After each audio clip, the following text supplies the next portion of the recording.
Okay, so practice 11.6.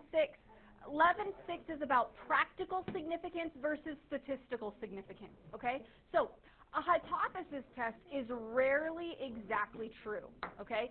As the sample size becomes larger, the likelihood of rejecting the null hypothesis will become greater every single time, okay? So that being said, I want to look at number 1, and we're going to talk about like what all of this means with an example. Suppose a dog food manufacturer wants to know if the proper amount of dog food is being placed in the 25-pound bags. The hypothesis is given. The null hypothesis is that the mean is 25 pounds, and the alternative hypothesis is that the mean is not 25 pounds. A sample of 2,000 bags was selected with the following results. So they gave me an X bar and they gave me an S value. Is that population or is it sample standard deviation? That's a sample. Very good. So what we need to do is we need to come up with a template. Which template do we need to use? Well, let's list out our information. They said a sample of 2,000 bags, so N equals 2,000. Okay. They are already told me that X bar is 25.01 and my S value, and my S value is 0.01. Okay, what else do we need when we're doing a template? Alpha, right? Okay, so based off of this information that they gave me, is this a one-tailed or a two-tailed test? Good, right here we can see that this is a two-tailed test. Now, is this a two-tailed proportion or a two-tailed mean? It's definitely going to be a two-tailed mean because we're dealing with mu instead of p. So get out your templates. Get out your templates. And we want the two-tailed mean, sigma known or sigma unknown? Sigma unknown, very good. Two-tailed mean, sigma unknown.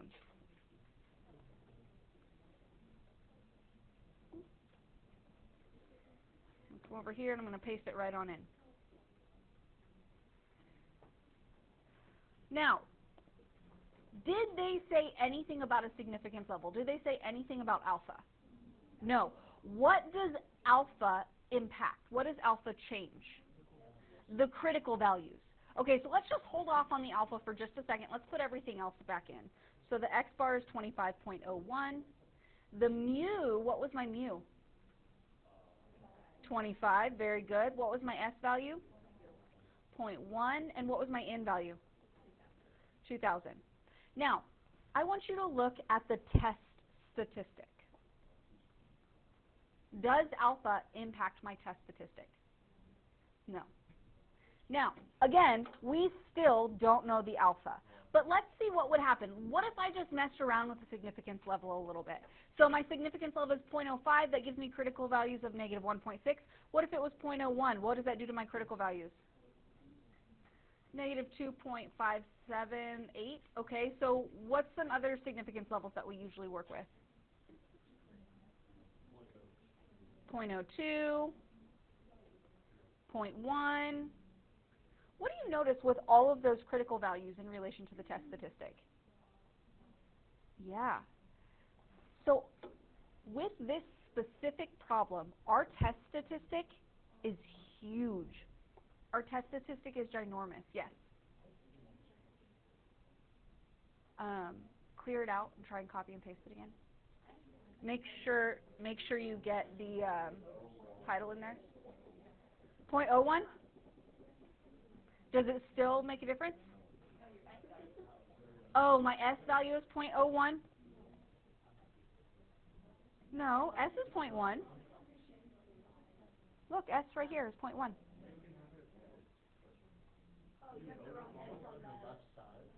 Oh, thank you. There you go. Sorry. Okay, so it doesn't matter in this problem what alpha is. That's what I'm trying to get at. It does not matter what alpha is because my test statistic is so dang high. Since my test statistic is way out there, our alpha, our significance level, does not have an impact. Because I want you to think about this. I should not hear talking. Here's my mean, right, in the middle. And we know that, like, I have standard deviations of 1, 2, 3, and anything past that, what is the, like, probability of that happening? Is it really big?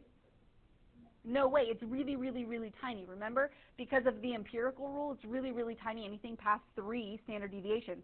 Well, my test statistic is way out here at 4.47. Okay? It is way out there. Now, my question is, regardless of what my alpha is, is my test statistic in the rejection region or not? Absolutely it is. Because it's going to be a two-tailed test, and it doesn't matter if my test statistic gives me a critical value of negative 2.57 or 1.96 or whatever. It's all going to be before that. So it's going to be in the rejection region. Or let's look at this p-value. My p-value is 8.18 times 10 to the negative 6. That means it's going to be 0.000000818. Is that greater than or less than anything that I would give you for the significance level? It's always going to be less than whatever I choose for the significance level, no matter what, because there's no way I'm going to ask you to choose a significance level that's smaller than that. This really means that there is an 8 in 1 million chance that this could happen. This is very, very rare. Okay? So we said we would absolutely reject the null here. Okay? Reject the null. Okay? Which means if I reject the null, is there sufficient evidence to say that the mean of these dog food bags is not 25 pounds? Yes. But, what was the sample mean? 25.01 pounds, right? Now I want you guys to think about this. We're talking about dog food. Literal dog food. One piece of dog food, one piece, probably weighs about 0.01 pounds. So my question to you, yes, statistically, this is not working. Statistically, the machine is off. But practically, do they need to make adjustments to the machine? No. There's no way. If I owned that manufacturing business, there's no way I would look at that and be like, oh my gosh, 0.01 pounds, we need to recalibrate our machine because we are losing money. We are hemorrhaging money. No. That is maybe one piece of dog food here or there. Does that make sense? So that's what we're talking about today. We can figure out statistically if we should reject the null or fail to reject the null and like what that means if there's enough evidence. But today we're going to talk about the practicality of it. Is it practical to go through this process for the problem that we're dealing with? Okay? So let's go to number 2. The director of the IRS has been flooded with complaints that people must wait more than 40 minutes before seeing an IRS representative. To determine the validity of these complaints, the IRS randomly selects 350 people entering IRS offices across the country and records the times which they must wait before seeing an IRS representative. The average waiting time for the sample is 55 minutes with a standard deviation of 20 minutes. Is there overwhelming evidence to support the claim that the wait time to see an IRS representative is more than 40 minutes at a 0.01 significance level?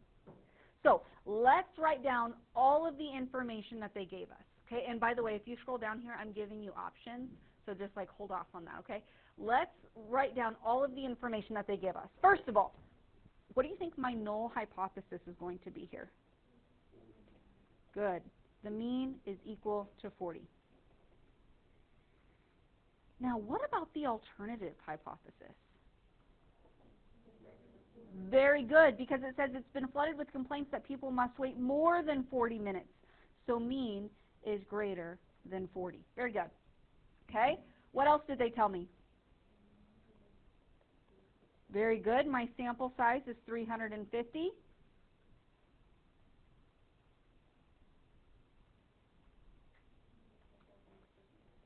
X bar is 55. The sample mean is 55 minutes. Anything else? Okay, is that sigma or is that S? Very good. The sample standard deviation is 20 minutes. And then what else did they tell me? Alpha is 0.01. Oops. Okay, so based off of this information, what do we think? One-tailed or two-tailed? One-tailed mean sigma known or sigma unknown? Sigma unknown. So one-tailed mean sigma unknown. When you copy it, make sure to get the title in there. One-tailed mean sigma unknown.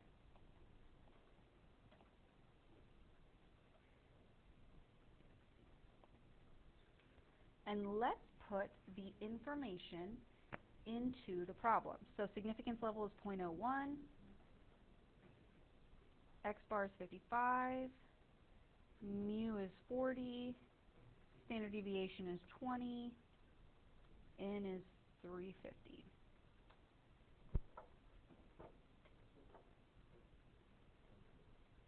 What? It's still not working? Okay, hold on.